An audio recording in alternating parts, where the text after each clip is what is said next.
जय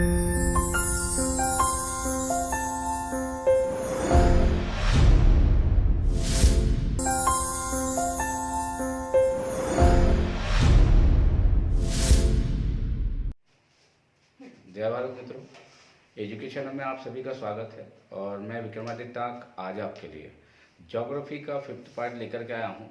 इस ज्योग्राफी के 5th पार्ट में आज हम मौसम विज्ञान से संबंधित बहुत सारे क्वेश्चंस के मैं आंसर देने वाला हूँ। और ख़ास करके वायुदाब पेटियाँ कि पूरी पृथ्वी पर वायु का जो संचरण होता है उसके पीछे मूल प्रक्रिया क्या है, उन सारी चीज़ों को मैं आज आपको समझाने वाला हूँ। और अगर आपको हमारा चैनल पसंद आया तो इसे सब्सक्राइब करें, लाइक करें। और आपको ये वीडियो कैसा लगा इसके कमेंट्स बॉक्स में जाकर ज़रूर लिखिएगा और मुझे बताइएगा कि और आपके मन में अगर कोई क्वेश्चन आता है तो डेफिनेटली उस क्वेश्चन को जाकर के भी आप जो है यहाँ कमेंट्स बॉक्स में जाकर ज़रूर लिखिएगा। आइए अब हम चलते हैं क्लास की तरफ। देखिए, मैं आज आपको एक छोटी सी महत्वपूर्ण चीज़ बताना चाहता हूँ। और महत्वपूर्ण चीज़ क्या है, हम सब ने एक छोटी सी चीज़ पढ़ी है कि अगर हम हवा को गर्म करें तो हवा गर्म होती है और गर्म होकर ऊपर की तरफ उड़ती है। डेफिनेटली ये ऐसा आपने पढ़ा होगा। और अगर मैं इसको छोटे से आपको एग्जाम्पल के रूप में समझाऊं तो हम गर्मी के दिनों में रूम में हमारे एग्जॉस्ट लगाते हैं। रूम में एग्जॉस्ट क्यों लगाते हैं?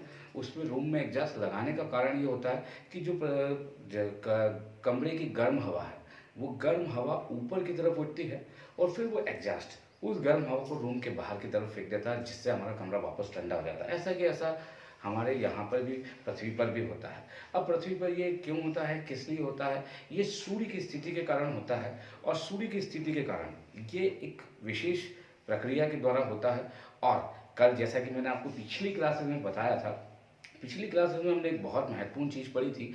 मैंने आपको बताया था पृथ्वी अपने अक्ष पर 23.5 अक्षांश झुकी हुई है। डेफिनेटली 23.5 झुके होने से सूर्य की स्थिति में हमेशा परिवर्तन आता है। और सूर्य कर्क रेखा से मकर रेखा के बीच में सूर्य की स्थिति बदलती रहती है। और इस बदलती हुई स्थिति के कारण भी बहुत सारे परिवर्तन आते हैं। ठीक, तो आज सबसे पहले मैं आपको सूर्य की स्थिति के बारे में, परिवर्तन के पहले एक छोटा सा कॉन्सेप्ट बताना चाहूँगा जो कि एक वैज्ञानिक ने दिया था। हम कहते हैं उसको हेडले प्रकोष्ठ। हेडले प्रकोष्ठ है क्या, किस प्रकार से? ये हेडले प्रकोष्ठ हमको पूरे पृथ्वी पर वायु के संचरण को प्रभावित करता है और उसके बारे में पूरी जानकारी देता है कि किस प्रकार से संचरण होता है। देखिए, आइए देखिए, हेडले प्रकोष्ठ मैंने यहाँ बना के रखा है। ठीक, आप देख रहे हैं यहाँ पर ये इस भाग में जो हेडले प्रकोष्ठ है, ये यहाँ आप अगर गौर से देखें तो ये आपको हेडले प्रकोष्ठ दिख रहा होगा। इस हेडले प्रकोष्ठ के बारे में मैं पहले एक चीज़ मैंने आपको कही कि हवा गर्म होकर के ऊपर की तरफ उठती है। ठीक, तो देखिए, सूर्य जब विषुवत रेखा पर इस 0 डिग्री अक्षांश पर सीधा चमकता है, सूर्य जब 0 डिग्री अक्षांश पर सीधा चमकेगा तो हवा गर्म होगी और ऊपर की तरफ उठेगी। और जब हवा गर्म होकर के ऊपर की तरफ उठती है तो देखिए, मैंने हवा को गर्म करके ऊपर की तरफ ले गया हूँ यहाँ पर। ठीक, ये गर्म हवा यहाँ से गर्म हुई, गर्म होकर ऊपर की तरफ उठी। तो जब गर्म हवा ऊपर जाकर उड़ जाएगी तो यहाँ ऑटोमेटिकली हवा का परसेंटेज कम हो जाएगा। हवा का परसेंटेज कम होने से ये जो है लो प्रेशर, एलपी मतलब लो प्रेशर या निम्न दाब कह सकते हैं, एचपी मतलब हाई प्रेशर या उच्च दाब भी कह सकते हैं, में कन्वर्ट होता है। ठीक, तो ये लो प्रेशर से हवा गर्म होकर के कहाँ जाएगी? आसमान में ऊपर की तरफ। ये जो मैं आपको चित्र बता रहा हूँ इस पर मैंने पृथ्वी की घड़ी काट ली है। इस पर मैंने विषुवत रेखा से पृथ्वी को इस प्रकार से ऐसा शो किया। देखिए, यहाँ उत्तरी ध्रुव है, यहाँ दक्षिणी ध्रुव, ये 23.5 अक्षांश मतलब कर्क रेखा, यहाँ की तरफ मकर रेखा, ये 66.5, ये 66.5 दो ही साइड का। अब इसके कारण से हवा गर्म होकर, देखिए कहाँ हवा गर्म होकर कहाँ गई? ऊपर की तरफ। तो लो प्रेशर से क्या बनेगा? ऊपर जाकर के हाई प्रेशर, क्योंकि हवा का परसेंटेज बढ़ जाएगा। ऐसा कैसा? अगर मैं आपसे कहूँ कि हवा अगर ठंडी हो तो हवा अगर ठंडी होगी तो ठंडी होकर के हवा ऊपर से कहाँ बैठेगी? नीचे की तरफ। तो मेरा एक प्रश्न है आपसे, वैसे ध्रुवों पर टेम्परेचर ज़्यादा होता है या कम होता है? ध्रुवों पर टेम्परेचर बहुत कम होता है। और जब ध्रुवों पर टेम्परेचर कम होता है तो देखिए, इसमें एक बड़ी विशेष प्रक्रिया होगी कि हवाएं ध्रुवों पर टेम्परेचर जमीन पर कम होने पर हवाएं ऊपर से कहाँ बैठेगी? नीचे की तरफ, दो ही ध्रुवों पर। ठीक, अब यहाँ एक बड़ी विशेष चीज़ है। देखिए, यहाँ लो प्रेशर है। ठीक, तो हवा गर्म होकर ऊपर की तरफ जा रही है और ध्रुवों पर हवा ठंडी होकर कहाँ बैठ रही है? नीचे की तरफ। तो दोनों ध्रुवों पर एक बहुत तेज हाई प्रेशर बनेगा और विषुवत रेखा पर एक लो प्रेशर बनेगा। अब प्रकृति ने अपने आप में एक बहुत शानदार सुंदर बैलेंस बनाया है। इसने क्या किया? बीच में कुछ लो प्रेशर और हाई प्रेशर और क्रिएट किए। अगर ये लो प्रेशर और हाई प्रेशर नहीं होते तो ध्रुवों से ठंडी जो हवा चलेगी, देखिए यहाँ से इस हाई प्रेशर से हवा जाएगी लो प्रेशर की तरफ जमीन पर, और जब ये जमीन पर हवा बहेगी तो हो सकता है इसके कारण एक बड़ी विशेष प्रक्रिया घटित होगी। वो विशेष प्रक्रिया ये होगी कि बीच में कड़ाकेदार ठंड पड़ सकती थी, परंतु प्रकृति ने एक बैलेंस किया, बीच में एक लो प्रेशर और एक हाई प्रेशर जनरेट किया है। ये जो हाई प्रेशर है ये 66.5 पे जनरेट होता है, और एक लो प्रेशर जो है 66.5 पे जनरेट होता है। ठीक इसी प्रकार से यहाँ भी एक हाई प्रेशर जो है वो 23.5 पे जनरेट हो रहा है, और एक लो प्रेशर जो है वो 66.5 पर जनरेट हो रहा है। वो हवा का देखिए चक्रण अगर हम देखने जाएं तो हवा गर्म होकर यहाँ ऊपर उठी, ठीक, यहाँ ऊपर से नीचे की तरफ आई, दोनों तरफ। अब यहाँ संचरण कैसा होगा, यहाँ हमने मैं आपको एक छोटा सा नियम बताता हूँ। हवा हमेशा हाई प्रेशर से लो प्रेशर की तरफ चलती है। जैसे मैं कहूँ अगर कहीं पर मौसम शांत है, यहाँ मौसम शांत है, तो यहाँ एक लो प्रेशर है और यहाँ हाई प्रेशर है, मतलब यहाँ हवा का परसेंटेज ज़्यादा है, तो हवा हमेशा लो प्रेशर से हाई प्रेशर से कहाँ जाएगी, लो प्रेशर की तरफ। ठीक, तो बस ऐसी जैसी प्रक्रिया जमीन पर होगी तो आसमान में भी इसी प्रकार की कुछ चक्रण बनता है।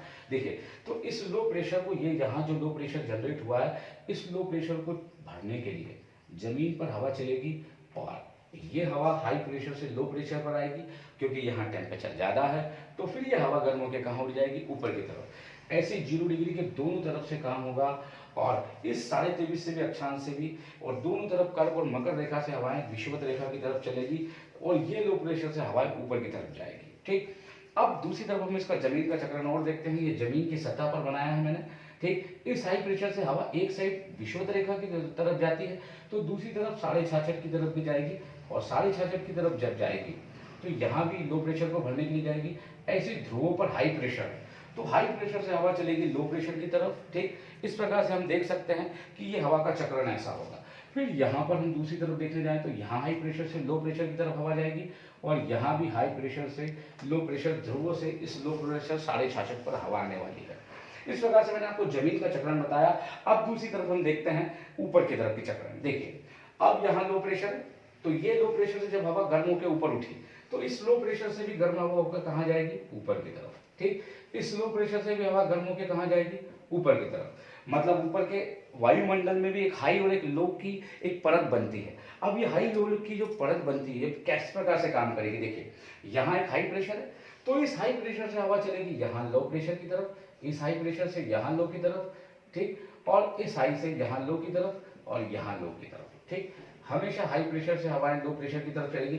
अगर हम देखें तो एक प्रकार से अगर आप देखने जाएं तो आपको एक बड़ी विशेष चीज देखने को मिलेगी, एक चक्रण जैसा बन रहा है।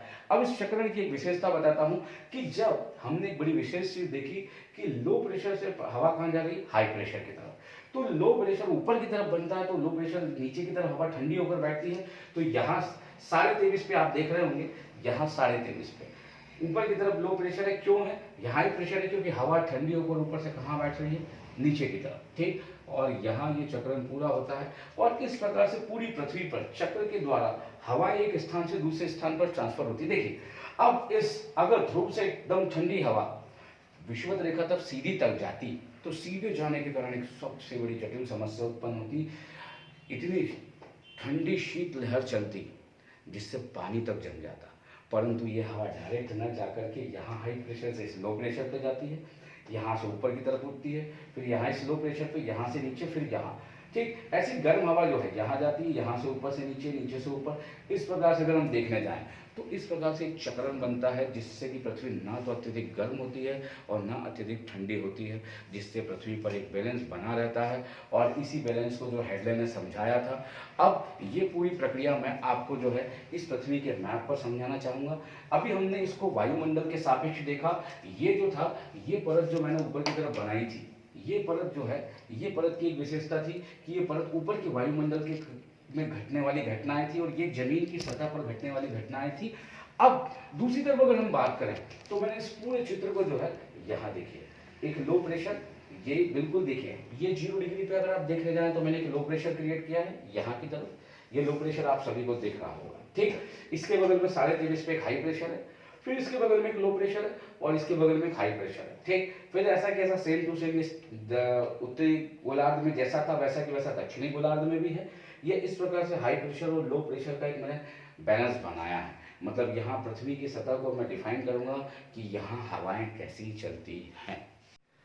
अभी मैंने आपको बताया था कि हेडले प्रकोष्ठ में एक विशेष चीज़ बताई कि हाई प्रेशर से हवाएं लो प्रेशर पर चलती है। पूरी पृथ्वी पे चक्रण किस प्रकार से होता है, जमीन से हवा गर्म होकर जो है ऊपर की तरफ उठती है, ठीक, और एक चक्र बनता है। अब हम पूरी पृथ्वी के चक्र को पढ़ते हैं कि धरातल पर हवाएं किस प्रकार से चलती है, कैसे चलती है। देखिए यहाँ मैं आपको डिफाइन करूँ तो यहाँ मैंने पूरे इस चीज़ को समझाया है। देखिए ये रहा हमारा विषुवत रेखा 0 डिग्री देशांतर, ठीक, यहाँ मैंने 0 डिग्री देशांतर पर बनाया है, यहाँ 0 डिग्री देशांतर पर लो प्रेशर जोन है, ठीक, कर्क रेखा पर हाई प्रेशर जोन है और आर्कटिक पर फिर लो प्रेशर जोन है और उत्तरी ध्रुव पर जो है हाई प्रेशर। ऐसे मकर रेखा पर हाई प्रेशर, फिर आर्कटिक पर लो प्रेशर और दक्षिण ध्रुव पर जो है वो हाई प्रेशर जोन है। अब यहाँ हम अगर आगे की तरफ सेकेंड चीज देखने चाहें तो मैं पूरी विशेष चीज़ आपको बता दूँ कि हवाएं मैंने आपको कहा था हमेशा हाई प्रेशर से कहाँ चलेगी, लो प्रेशर की तरफ। तो ये 23.5 पे एक हाई प्रेशर बना हुआ है। इस हाई प्रेशर से हवा जाएगी लो प्रेशर की तरफ। ये देखिए बीच में 66.5 पर लो प्रेशर है, तो ध्रुवों से भी हवा आएगी और इस 23.5 से भी हवा जाएगी ऊपर की तरफ। अब यहाँ हवा की एक विशेषता है, यहाँ हवा की मैंने इस दिशा को आप देख रहे हैं ये सीधा सीधा दर्शाया कि हाई प्रेशर से हवा को सीधा इसकी तरफ जाना चाहिए, यहाँ से यहाँ की तरफ जाना चाहिए, परंतु ऐसा होता नहीं है। ऐसा इसलिए नहीं होता क्योंकि पृथ्वी अपने अक्ष पर गोल घूम रही है और गोल घूमने के कारण जो रोटेशन है इसके कारण हवा की दिशा में एक परिवर्तन होता है और इस परिवर्तन को जो पढ़ा गया, इस परिवर्तन का पूरा अध्ययन किया फेरल नामक वैज्ञानिक ने और फेरल ने अपने नियम दिए और इस फेरल के नियम के अनुसार ये नियम जो है उत्तरी गोलार्ध और दक्षिणी गोलार्ध में दो अलग अलग तरीके की दिशाओं को प्रदर्शित करते हैं। देखिए कैसे, अब इस फेरल के नियम को हम पढ़ते हैं तो यहाँ मैंने बताया आपको कि फेरल के नियम का उत्तरी गोलार्ध में एक विशेष चीज है कि हवा की दिशा के सापेक्ष, ये मैंने हवा की दिशा बनाई, इस दिशा के सापेक्ष हवा अपने दाईं ओर मतलब सीधे हाथ की तरफ घूमती है, ठीक। इसका अगर हम उल्टा देखने जाए तो ये हवा की दिशा मैंने यहाँ नीचे की तरफ की तो हवा बिल्कुल इसके दाईं ओर मतलब सीधे हाथ की तरफ घूम रही है। इसका उल्टा जो होता है वो दक्षिणी गोलार्ध में होता है। दक्षिणी गोलार्ध में देखिए हवा की दिशा को मैंने यहाँ बनाया, ये हवा की दिशा शो हो रही, परंतु हवा सीधी न जाकर यहाँ उल्टे हाथ की तरफ मुड़ रही है, मतलब इस ओर जाएगी। यहाँ भी अगर इस दिशा में आ रही है नीचे की तरफ तो देखिए यहाँ से हवा इस दिशा की तरफ जाएगी, मतलब जो है ये नियम सीधी सी बात कहता है कि हवा उत्तरी गोलार्ध में सीधे हाथ की तरफ मुड़ेगी और दक्षिणी गोलार्ध में जो ये हवा ये उल्टे हाथ की तरफ मुड़ती है।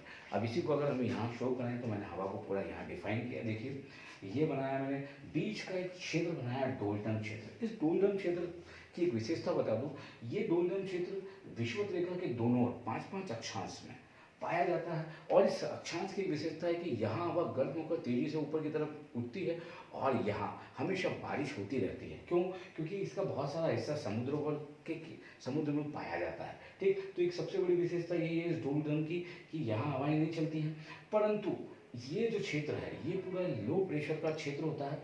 इस लो प्रेशर के क्षेत्र को दोनों साइड 23.5 ऊपर से 23.5 नीचे, मतलब 23.5 अक्षांश ऊपर की तरफ से और 23.5 अक्षांश नीचे की तरफ से हवाएं जो है भरने के लिए आती हैं, ठीक। देखिए यहाँ हाई प्रेशर से हवाएं और यहाँ आई, अब ये हवा सीधी ना होकर ये इस, अगर हम अक्षांश की बात करें तो देखिए ये ऊपर का भाग उत्तरी गोलार्ध है, तो ये अपने हाथ की मतलब अपनी दिशा के सापेक्ष सीधे हाथ की तरफ घूम रही और इसके बिल्कुल अपोजिट अगर हम जाएं इस रेखा को क्रॉस करें तो हम देखेंगे कि ये दक्षिणी गोलार्ध है।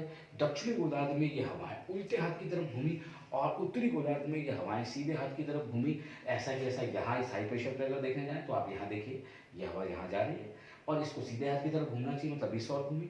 ऊपर से आने वाली हवा जो है उसको भी सीधे हाथ की तरफ घूमना चाहिए, इस तरफ घूमी, ठीक। इसका उल्टा जो है बिल्कुल अब दक्षिणी गोलार्ध में होता है। दक्षिणी गोलार्ध में हवाएं उल्टे हाथ की तरफ घूम रही है। देखिए यहाँ से हवाएं और ये हवा उल्टे हाथ की तरफ घूम रही है, यहाँ से जा रही तो उल्टे हाथ की तरफ और यहाँ से भी उल्टे हाथ की तरफ, ठीक। तो इस प्रकार पूरी पृथ्वी पर हवाएं चलती हैं और इन हवाओं के चलने से बहुत सारे परिवर्तन होते हैं। देखिए ये हवाओं का चक्रण क्यों होता है? ये हवाओं का चक्रण होता है मूलतः सूर्य की स्थिति के सापेक्ष।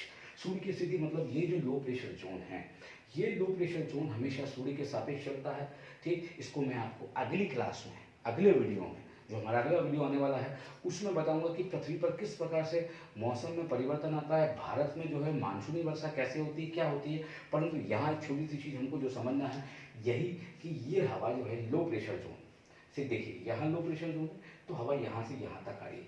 अब इस हवाओं को कुछ विशेष नाम दिए गए हैं। जब ये हवा 23.5 से मतलब जो है इस क्षेत्र से 23.5 से दोनों तरफ से आती है, तो इन पवनों को नाम दिया गया व्यापारिक पवने या ट्रेड विंड्स। क्यों कहा गया? क्योंकि पुराने समय में नाविकों द्वारा इन हवाओं का उपयोग जो है किया जाता था। कैसे? देखिए, ये मैंने एक नाव बनाया, ठीक। इस नाव में पुराने समय में इस प्रकार से ऐसे कुछ पर्दे लगाए जाते थे, और इन पर्दों में जो पतवार होती थी, इसमें हवाएं अंदर की तरफ घुसती थी, और हवा इस नाव को ऑटोमेटिकली आगे की तरफ खींच करके ले जाती थी, जिससे व्यापारियों को जो है बहुत आसानी से व्यापारी एक स्थान से दूसरे स्थान पर जा सकते थे। तो मतलब 23.5 से व्यापारी आसानी से यहाँ आ सकता है, यहाँ का व्यापारी यहाँ से आ सकता है, इसलिए इन हवाओं के नाम पड़े व्यापारिक पवने। दूसरी तरफ अगर हम देखने जाएं तो 23.5 से जो हवाएं, ये देखिए 23.5 से जो हवाएं मतलब 30 अक्षांश से जो बेसिकली हवाएं चलती हैं, ये हवाएं 66.5 पर जाती हैं, और इन हवाओं को नाम दिया गया पछुआ पवन। ठीक, दोनों गोलार्धों में, चाहे उत्तरी गोलार्ध हो चाहे दक्षिणी गोलार्ध, यहाँ पर 23.5 से 66.5 तक जाएंगी, ये कहलाएंगी पछुआ पवने। अब हम आते हैं ध्रुवों से चलने वाली जो पवने हैं हम उनको ध्रुवी पवने कह सकते हैं, और ये ध्रुवी पवने जो है ये उत्तरी गोलार्ध की ध्रुवी पवने हैं, और नीचे से दक्षिणी गोलार्ध की ध्रुवी पवने कहलाएंगी। अब यहाँ एक छोटी सी चीज और मैं बताना चाहूंगा आपको, दक्षिणी गोलार्ध और उत्तरी गोलार्ध की पछुआ पवनों में अंतर। दक्षिणी गोलार्ध और उत्तरी गोलार्ध की पछुआ पवनों का अंतर पाया जाता है क्योंकि उत्तरी गोलार्ध जो है इसमें स्थलों की आकृति ज़्यादा है। ठीक, स्थलों की आकृति ज़्यादा होने से हवाएं सीधी प्लेन में चलकर ऊपर नीचे उनको काफ़ी सारे स्थलों से गुजरना पड़ता है। जैसे मैं एक छोटी सी एग्जांपल देता हूँ आपको एक प्लेन सड़क पे गाड़ी चलाना है और आपको एक ऊंची नीची सड़क पर गाड़ी चलाना है, आप स्पीड में कहाँ चला सकते हैं? डेफिनेटली एक सीधा सा उत्तर है, हम प्लेन सड़क पे बहुत तेज स्पीड में गाड़ी चला सकते हैं। तो पछुआ पवनों के साथ यही होता है कि पछुआ पवनों की जो दिशा, उसकी जो स्पीड है वो थोड़ी कम कहाँ होती है? उत्तरी गोलार्ध में, क्योंकि यहाँ स्थलीय आकृतियाँ ज़्यादा है। ठीक, जबकि दक्षिणी गोलार्ध की एक विशेषता है कि यहाँ समुद्रों का प्रतिशत बहुत ज़्यादा है। हाँ, उत्तरी गोलार्ध में 60% भाग पर समुद्र है, जबकि दक्षिणी गोलार्ध में 82% भाग पर समुद्र है। तो जब ये हवाएं दक्षिणी गोलार्ध में समुद्र में चलती हैं, ठीक, खास करके 23.5 के नीचे की तरफ, तो जब ये 40 अक्षांश पर पहुंचती है तो ये समुद्र से घर्षण करती हैं, और घर्षण के कारण कोरिलेशन बल के कारण ये घर्षण जो है बहुत तेजी से एक आवाज़ उत्पन्न करता है, और ऐसा लगता है कि कोई चीज़ गरज रही है या गरजने की आवाज़ आती है। इसलिए 40 अक्षांश पर इन हवाओं को गरजता चालीसा भी कहा जाता है, वहाँ समुद्र से रगड़ने की एक आवाज़ आती है। परंतु 50 अक्षांश तक पहुँचते पहुँचते इन हवाओं का वेग अत्यधिक हो जाता है, जिससे गरजने की आवाज़ बहुत तेज हो जाती है, प्रचंड हो जाती है, इसलिए इसे प्रचंड पचासा भी कहा जाता है। और 60 पर जाते जाते तो कंडीशन ये हो जाती है कि एक ये 60 पर अगर कोई नाविक नाव लेकर के जाए तो उसको एक चीज़ समझ में आएगी कि यहाँ चीखता साठा कहा गया है। कारण ये है कि चीखने की आवाज़ यहाँ उत्पन्न होती है। ठीक, फिर यही चीज़ है, अगर अब छोटे से क्वेश्चन और आता है अश्वक्षांश को लेकर के, वो ये है कि अश्वक्षांश जो है उसकी एक विशेषता होती है, ये अश्वक्षांश जो है ये 45 अंश पर अश्वक्षांश पाया जाता है। अश्वक्षांश क्यों कहा जाता है? इसका एक मुख्य कारण ये है कि विश्व में जितने भी अच्छे घोड़े होते हैं वो सारे हमेशा आपको 45 अक्षांश पर मिलते हैं उत्तरी गोलार्ध में। अगर हम देखें जाए यहाँ मौसम हमेशा ना बहुत ज़्यादा गर्म होती है ना बहुत ज़्यादा ठंडी होती है, इसलिए यहाँ साल भर घास हरी भरी होती है, इसलिए यहाँ घोड़े जो है सबसे बेस्ट क्वालिटी के मिलते हैं। ठीक, दूसरे नंबर पर क्या होता था कि इसका एक और कारण भी बताया जाता है अश्वक्षांश कहने का, कि अगर कोई नाविक पुराने समय में इस पछुआ पवनों के प्रवाह में पड़ जाता था तो वो 6.5 तक उसको लेकर के जाती थी। तो एक विशेष चीज़ ये होती थी कि उन हवाओं में फंसे हुए नाविकों को, क्योंकि वजन ज़्यादा होता था, तो उनको वजन कम करने के लिए वो क्या करते थे, इन अक्षांशों पर जो है अपने घोड़ों को समुद्र में फेंक दिया करते थे। ऐसे एक कहावत है, कहा जाता है, इसलिए इसको भी कई बार अश्वक्षांश कहा जाता है। ठीक, तो ये मैंने आज आपको बताया मुख्यतः ध्रुवीय पवने, पछुआ पवने, व्यापारिक पवने और फेरक के बाएं हाथ का नियम। ठीक, किस प्रकार से हवाएं चलती है, आगे सेकेंड वीडियो में मैं इसका जो सेकेंड पार्ट है मैं उसमें आपको पूरी पृथ्वी पर ये हवाओं से इनमें सूर्य की स्थिति के सापेक्ष कैसा परिवर्तन होता है वो हम आपको दिखाएंगे। ठीक, वो मैं पूरी चीज़ एक चीज़ आपको एक्सप्लेन करने वाला हूँ। आपको ये मेरा वीडियो कैसा लगा मुझे ज़रूर बताइएगा। ठीक, सब्सक्राइब करें हमारे चैनल को, लाइक करें और ज़रूर बताएं कि ये वीडियो आपको कैसा लगा, और कमेंट्स बॉक्स में ज़रूर जाकर लिखिएगा कि ये वीडियो कैसा लगा। ठीक, थैंक यू, जय भारत।